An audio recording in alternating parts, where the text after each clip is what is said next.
loud lots going on. Let's see if we can do this without getting a copyright strike. So we got a Manitowoc ice machine throwing a high pressure cutout.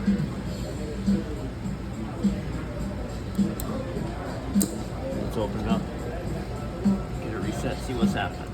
All right, so water system's running. Water system's full, shut down. Now the compressor's running. This fan runs on a high pressure cutout, not a high pressure cutout, a fan cycle, right? So it has to hit a certain PSI before the fan's gonna come on. So let's see if the fan comes on.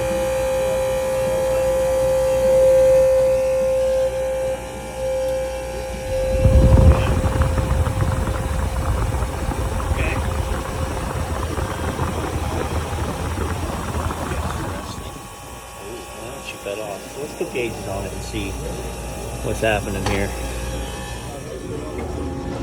Before we put gauges, let's come up here and see.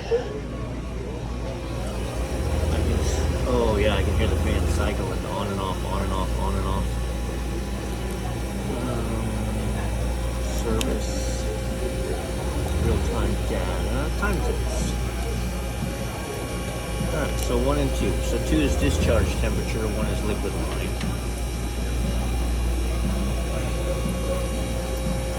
And again, I can put pressures on, but the fan, I'm pretty sure it should be running at more of a clip than it is. It's kind of funny how it's cycling. Doesn't sound natural, like that's not how a fan cycle works. So either we have a bad fan motor, which I don't think so, or we have a bad fan cycle. Alright, so let's not worry about this wiring schematic yet. There's my fan motor wires. So if we just physically chase back this black one, this is an old thermistor, you can see that one. Look at it. So here's our black wire, chasing back to this guy right here. So we have found our fan cycle control. Now so this is going to be inbound power. So now before I just jump them out, let me put the voltmeter on it and let's see if we have consistent power. Alright, so we just fired her up. The compressor is going to kick on in a second, at which point this should be energized. Yeah, fire 20 volts. So the only thing holding it back right now is the fan cycle. Let's see.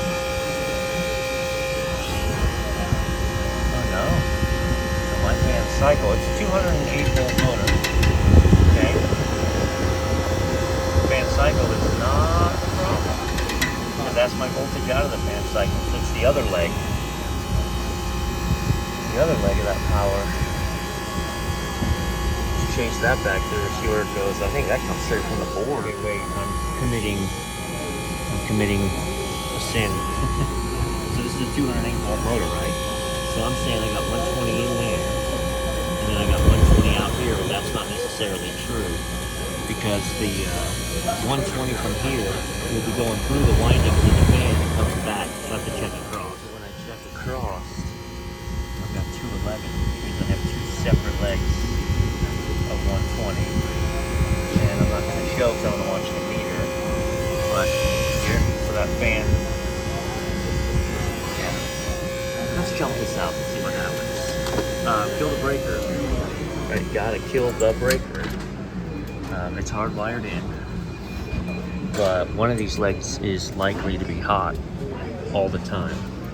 So what I've done is cut it and put a male spade terminal. I left this here, but so now, as far as jumping it goes,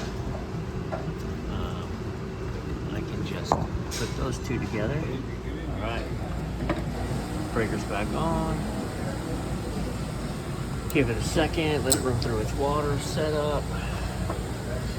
and then I'll bring you back in a second. But this time, as soon as the refrigeration system energizes, the same relay that closes for the compressor and the fan, we should get a full-time fan.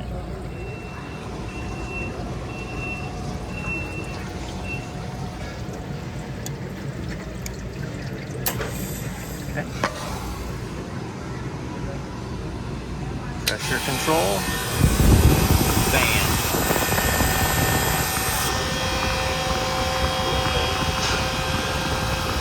Now, this will get me through. I do need to put a fan cycle back in place because this unit requires a certain level of head pressure. Granted, it's in the dining room, it's self-contained. It's not like it has to do with ambient, but we'll see. I'm gonna get a new one and put it on. The problem is I got nowhere to put it. The only service ports are here, so I can't put a T-splitter on it.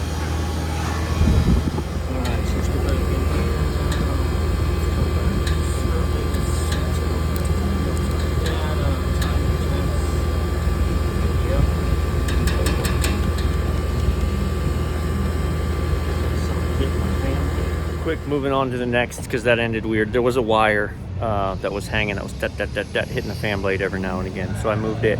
We're up here working on the next thing. She's making ice, but